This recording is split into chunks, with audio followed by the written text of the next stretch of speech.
Hey, what's going on everyone? Welcome back to another episode of Star Wars Coffee, where in today's episode, we're going to be going through The Rise of Kylo Ren, Issue 4. That's today here on Star Wars Coffee. I have spoken.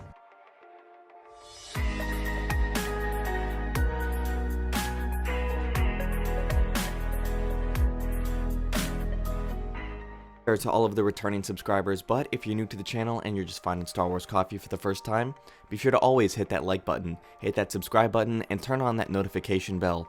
And don't forget to check out Star Wars Coffee on Twitter and Twitch, and don't forget to check out the official Star Wars Coffee merchandise. Links are in the description below. Do it! And now let's go to a galaxy far, far away. This is the way. The Rise of Kylo Ren is an excellent miniseries written by Charles Soule. The dialogue is great, the story is great, everything is really spectacular, all of the illustrations are really well done as well, so I highly encourage you, if you guys have just been following this and checking out my reviews, seeing a couple of the panels in each video, I recommend that you go find it online somewhere and read this, because this is really good stuff. Ben Solo is still the character being followed, but I'll probably refer to him as Kylo Ren, at some point, because it's just called The Rise of Kylo Ren, and this is my least favorite cover art in terms of this miniseries out of all 4 issues. I just don't really think it looks a lot like Kylo in the cover art. But it picks up with Ren interrogating these prisoners, and Ben Solo uses his mind-sifting ability that we see him using in The Force Awakens while interrogating Rey, and she sees Ahch-To. So this is the time when Ben Solo's sifting through minds. And this is Ben's first time using it here in this mini-series. So this is the first time we ever see him use it, and it works. Ren says that they can release the prisoners as Ben has gotten what they needed, and then has the Knights of Ren kill them. And Ben is shocked because he thought that they were going to release them rather than kill them.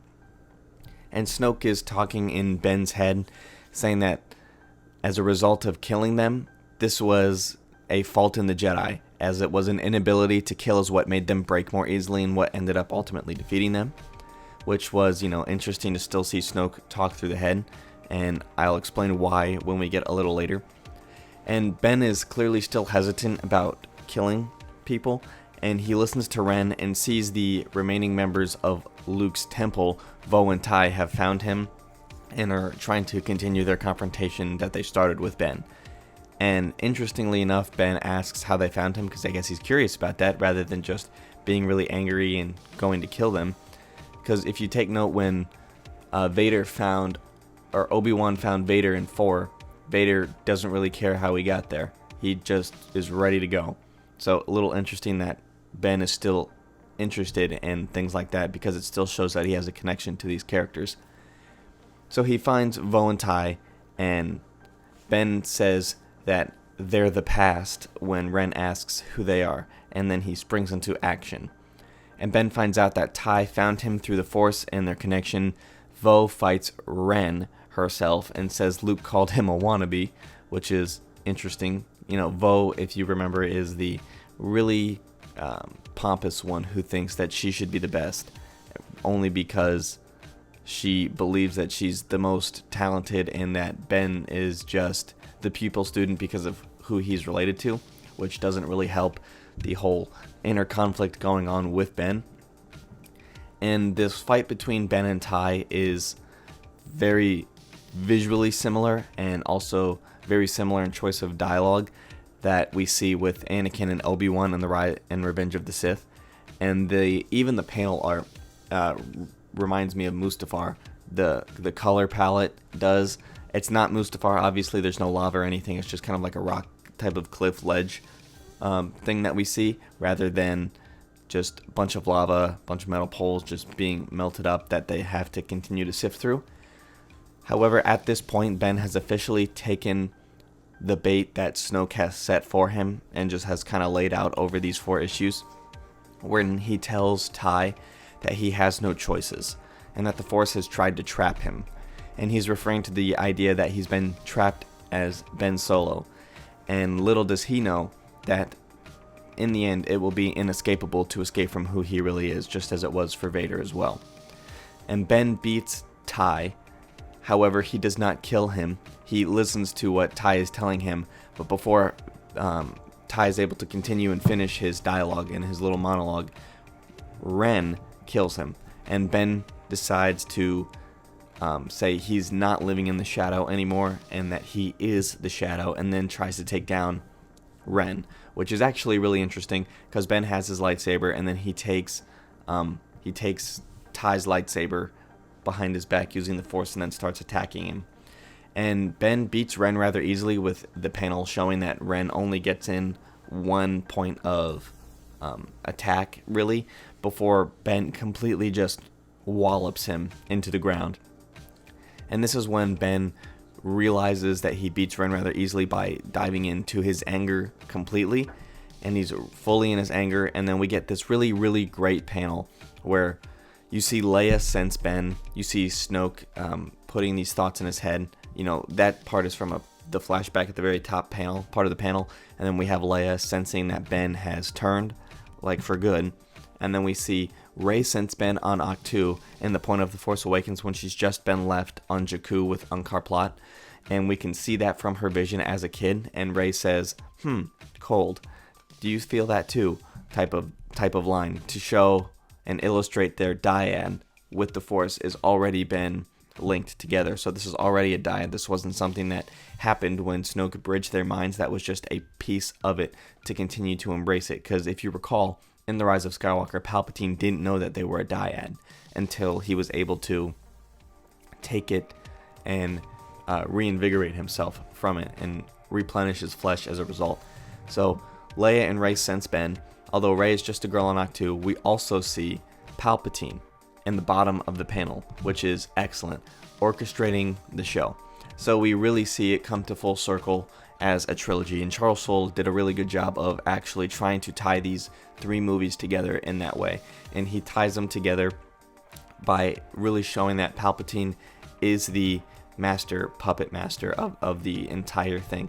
And in that panel, we see Palpatine say something that we've heard him say before, which is, yes, claim your birthright and strike him down, which is very reminiscent of the line in Return of the Jedi where strike me down, or strike your father down and take his place at my side type of thing. So Palpatine's still clearly the head of the master. And in that panel, you can see Palpatine is hooked up to his machine that we see him in on Exegol. So Palpatine's still in that state where he needs, his poor clone wasn't ready to be inhabited, and he's just sitting on that life support. So Ben ends up killing Ren, obviously, which is what we see that panel explaining that is his turning point officially to the dark side. And then he takes on Vo and kills her with the Knight of Ren's, Master Ren's lightsaber.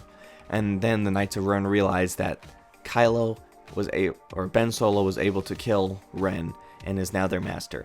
And this is how the comic series ends, with Kylo creating his lightsaber, taking his blue kyber crystal, putting his anger into it, putting his hate into it, and you see it put him in. He gets a cracked kyber crystal, which was very important because if you remember in The Force Awakens, the reason it's all jagged and disfigured when it comes out, it's very combustible, and the reason is because it's a cracked kyber crystal, and that's what gives it its distinct and unusual glow, and its unique and unusual type of hilt, and all of that is because it's very combustible and damaged in that way. And that is how the comic ends, with Ben Solo, now officially Kylo Ren, holding his lightsaber, because the very last line is from Palpatine speaking to Ben through the Force in his head, saying, "What is your name?" And speaking through the Force through his head is an important distinguishing factor, and it doesn't show Snoke, because we know it's not Snoke now, because it's already shown us Palpatine.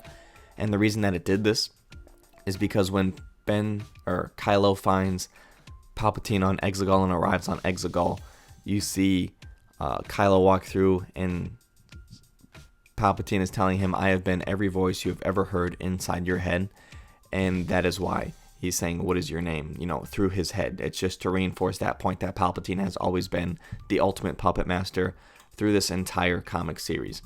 And I think that overall, again, now that the comic is concluded, my overall thoughts on it is that this is a really well orchestrated story.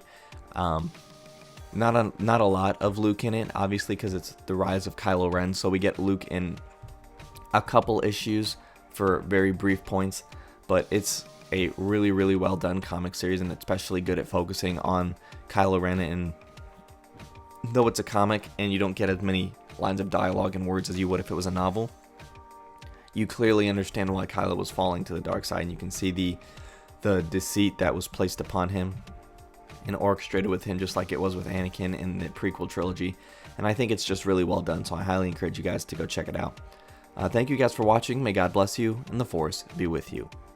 If you enjoyed this episode, and frankly, even if you didn't, don't forget to subscribe. Do it. And if you want to help spread the word, please give this video a thumbs up and tell your friends to subscribe.